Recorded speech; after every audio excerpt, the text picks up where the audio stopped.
Massaging the drunk away, I nurse my head as it pounds in rhythm with my heartbeat. The table is being a stockpile of empty promises and broken dreams, foundation beneath an even emptier bottles. Maria is still at my side, slumped over and passed out. She might be a super heavyweight, but I decide to stick around and keep an eye on her. Soon, Joe and Tess will be back and they can take care of the rest. I watch the slight movements of her chest as she breathes in and out. Seeing her so quiet is eerie. It's hard to believe there's still a person underneath all that yelling and obsessiveness, but there she is. People use other people all the time. That's what makes them family. It sounds gross and awful, but those words have been echoing inside me since she said them. I used Marina to cope, there's no denying that, but Maria said that Marina used me to find the treasure. If that's true, then why don't I feel used? Did I feel always genuinely wanted by her? She relied on me. Is that using? That's all I've ever wanted her to feel like she could do. Her trust was the most important thing to me. But no matter how much I wanted it, I knew I didn't deserve it, because I felt like I was betraying Gramps who would just drag her down with me. What about her, though? Marina was furious when I left, but she wanted to understand. She wanted to help. I wanted her to rely on me, but maybe she wanted me to rely on her too? Yes, Amber. It's not that difficult a concept. I think you're almost there. Reaching into my pocket, I pull out the cassette and hold it in my palm on my hand. The sight of the ribbon all torn and tangled doesn't choke me up or ignite a bitter explosion of anger like earlier. All it does is serve as a numbing reminder of all my regrets. Her wording was off, but Maria was right. I never let myself rely on Marina. From the very start, I always treated her like a kid and never as an equal. No wonder she got upset. She wanted to do as much for me as I was doing for her, but I would never let her in long enough for that to happen. Of course, she wouldn't say no if I made a move. It was the only opportunity she had. If I go back as I am now, things will never get better. I'll just keep treating Marina like a kid, never letting her in, and she'll just smile and bear it until she explodes like earlier. I know what I have to do, and yet it feels more like a betrayal than anything else I've done this far. But if I don't do it, then I can never truly hope to do right by Marina. I stagger to my feet. Turning around, I take one last look at Maria before deciding to take off her bandana and lay it out on her side. In another life, maybe you would be my type. I wonder if there's Yeah, I wonder if there's Amber Maria ship art out there. probably. I guess I just have to Wait. make it. Then I walk to the door, take a breath, and step outside. The night sky is deep and clear, embedded with a rich blue drape behind the glow of the constellations. Its light is all that guides me as I sledge my way through the thickness of the sand, wandering from Maria's RV with the destination of nowhere. Finally, I've gone far enough where the haze of the city lights can be seen and where the distance of the motorhome can't be gauged. I'm alone. For the first time, I'm truly alone. Free from the treasure, free from the festival, free from the responsibility, free from even Marina. Sitting down, I sink into the sand and look at the stars. Remember that time in Wyoming when we camped out on the Great Plains?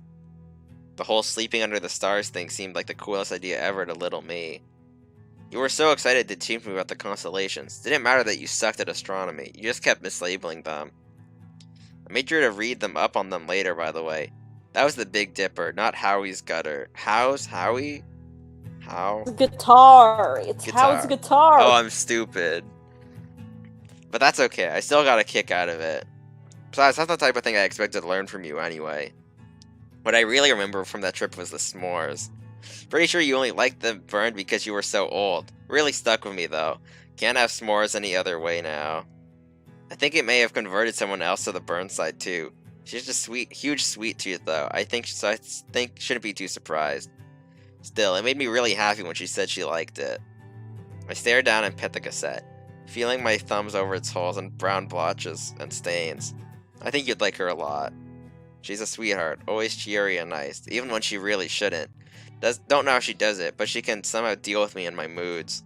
This is her first time ever leaving home and it shows. I worry about her a lot. Kinda like how I worried about you. Kinda like how I still do.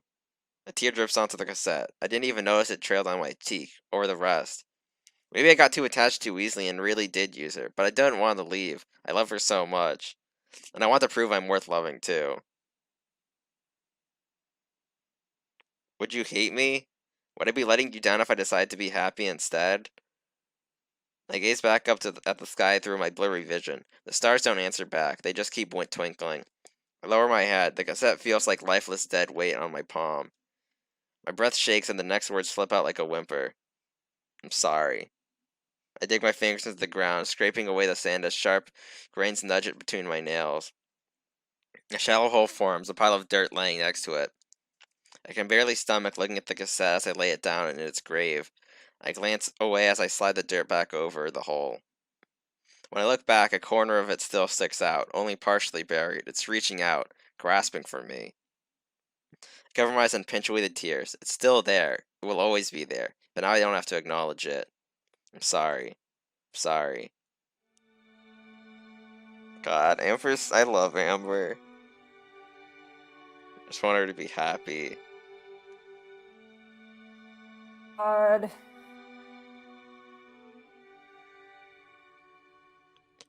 Drenched in sweat, I gasp to life and hack the sand out of my mouth. Memories from the night before start flooding back as I choke down on a lump of in my throat. The desert, the tape, the stars. Marina! She just slept out in the middle of the desert?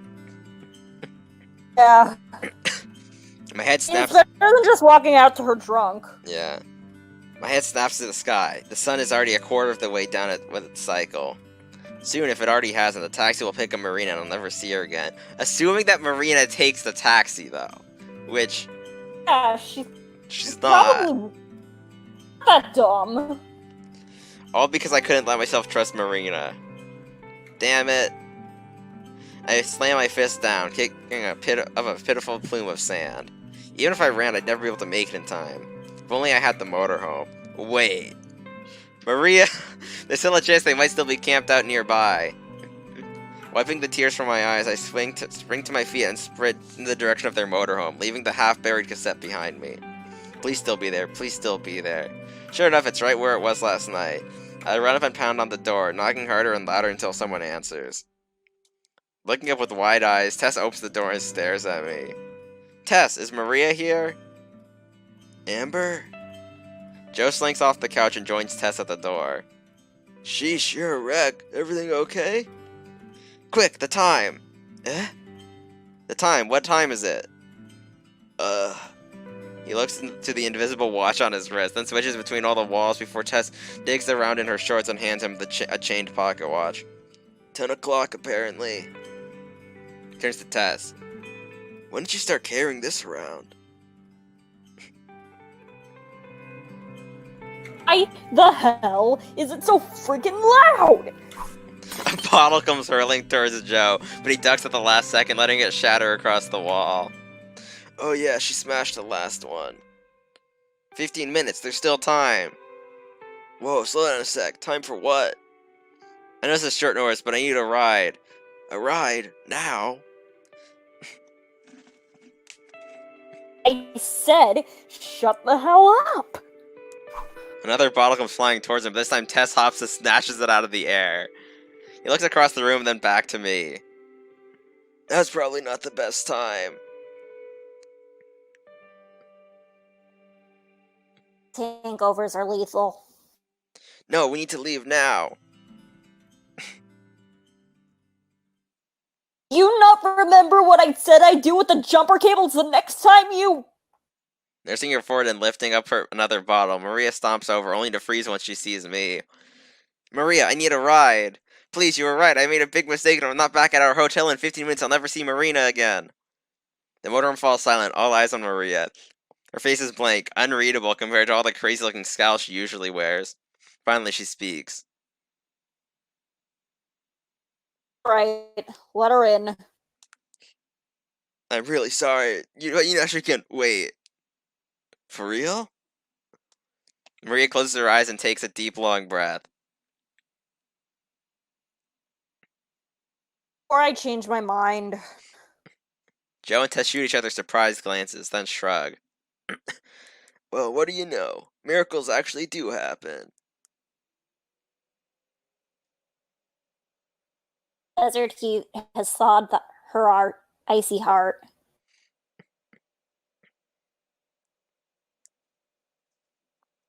Yeah, just shut up and get ready.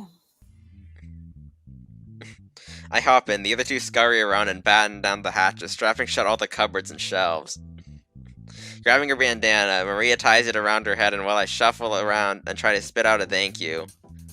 So, I should probably... We're all set. I'll take the wheel. Joe rushes past with the keys, but Maria trips him and snags them from his hand. No way! You drive like an old man! I'll drive. No, I drive like a normal person. You just happen to drive like a maniac. Besides, you're hungover. I'll be fine, come on. They both dart over from the seats and the RV roars to life. Hair of the dog! Tess nods and runs to the fridge, grabbing a bottle that looks a lot like the ones from last night, except this one has a picture of the devil on it. She tosses it over to her sister, who showcases the exact same catching talent as her. Now that's what I'm talking about. Slamming the bottle in the cup holder, Maria sticks her head out of the window and packs up the motorhome. Joe shakes his head, replacing the devil's brew with a nearby water bottle while she isn't looking. You don't need to hang on tight, by the way. Huh? Why? My question is immediately answered as I'm flung against the couch. Tessa's small frame crashes into me. Doesn't hurt as much if you relax your muscles. The RV speeds forward, the license plate wind chimes in chaotic disunion as the bottles and cans roll across the floor, clinging together whenever they meet. Even the table is seesawing back and forth. I look out the window. Maria flies onto the road, cutting off an entire lane of cars. The RV hits the ground and bounces. I manage to keep my head from bashing the cot above me, but Tess lets herself get tossed around, rolling across the floor of the trash. So where exactly am I going? The hotel downtown. You'd have to be stupid to miss it. Remember who you're talking to here. Tell? You didn't spend any of my treasure on that, did you? Maria glances back at me, oblivious to everything on the other side of the windshield.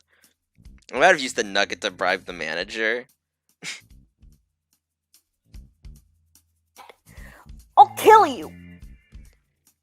Save the cat fight for later. There are more important things to focus on right now, like the road. Road will always be there, Joe. My treasure won't. The treasure or our lives. I think everyone here already knows the answer to that one.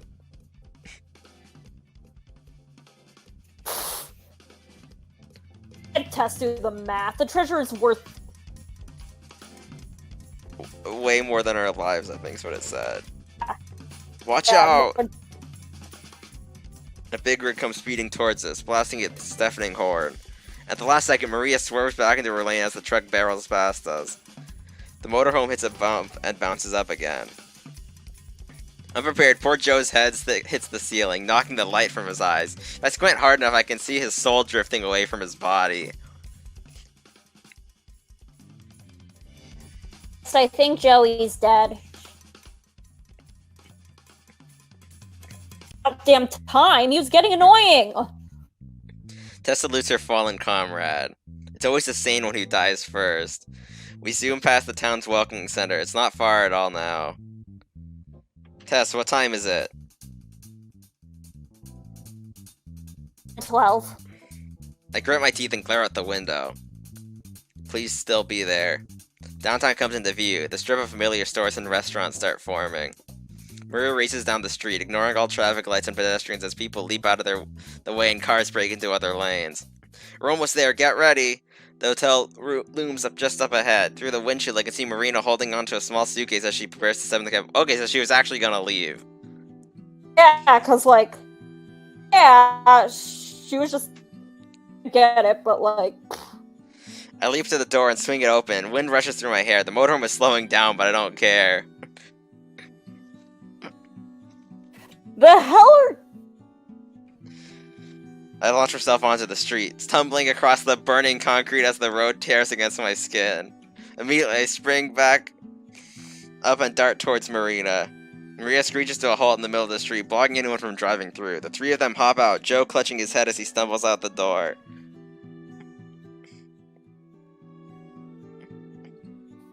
Amber? Before she can get another word, I grab her by the waist and throw my lips against hers. She pulls herself away and glares at me through her red, puffy eyes. I plant my hands on my shoulders and steady myself as tears stream down my face. I'm sorry, I'm so sorry. Marina freezes, then she slowly softens from a glare to a strain. I catch a lump building in her throat, too. Thought you weren't coming back. I know, I was such a bitch. I didn't mean any of it. I love you so much. I just didn't want to hurt you. What? How could you ever hurt me? I was scared. The tears don't stop. The crying gets louder. I was afraid I was using you because I didn't have Gramps anymore. I lost my family. I always wanted to help you, but I think I might be the one who really needs help. Marina can't hold it back any longer. It starts bawling in my arms, hugging me as tight as she possibly can. I'm your new family. I don't care if you use me. I love you. I love you too. This time we both move in for the kiss. Two blubbering idiots trying to prove just how much the other means. I'm not sure if it's her tears I'm tasting or mine, but I can still make the soft sweetness of her lips regardless. It's funny. The entire time I thought I was the nucleus of it all. That I was the one helping her or using her. But as cheesy as it sounds, I think Marina has always been the one helping me from the very beginning. Through the kissing, I catch a glimpse of the trio. Joe covering Tessa's eyes as he slips Maria a bill. I guess he lost the bet. We managed to compose ourselves long enough to pull each other away, but we never let go of the other's hand. Rolling her eyes, Maria unties her bandana and tosses it to me.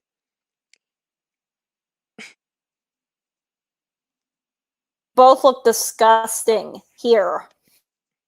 Heh, thanks. I wipe away as many tears as I can before passing along to Marina, who blows into it like a trumpet. She sniffs, her nose red and tears still leaking out, then hands the drenched cloth back to Maria, who gives it to Joe. He cringes as he dangles it from his fingers. Guys. Hi. Hi. Hey. Thanks, you three. I mean it, especially you, Maria. You're the real MVP. For a moment, Maria lowers her guard and almost smirks, then remembers it's just not her style. Whatever. That doesn't make us cool or anything. I still despise you. It's true. Yeah, she hates your guts. Wouldn't have it any other way. Marina giggles and I bring her in closer. Then suddenly I remember something. Oh! I bend over and dig through Marina's suitcase, bringing out a single gold nugget and pass it to Maria. Figured yours was getting lonely. You motherfucker. Marina stares at her hands, then the other two gathering around her. How about you? You ended up getting the treasure after all, Maria.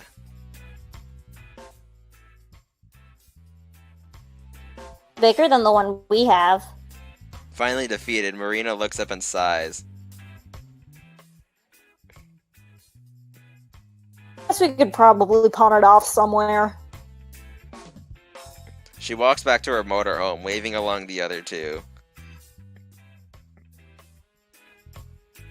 Come on, let's go. Well, see you two ladies down the road. But I hope not. Tess looks back and forth, then scurries over to Marina and gives her a quick hug around her waist before following the other two. Oh. And with that, they speed off, leaving a trail of property damage behind them as they beep their loud-ass horn into the distance. Marina and I are left alone, the cab long gone. Between the small spurts of laughter, we thumb away each other's tears, just happy to be together again. Hey, let's go pick up the motorhome. Yeah. She sniffs one last time. like that.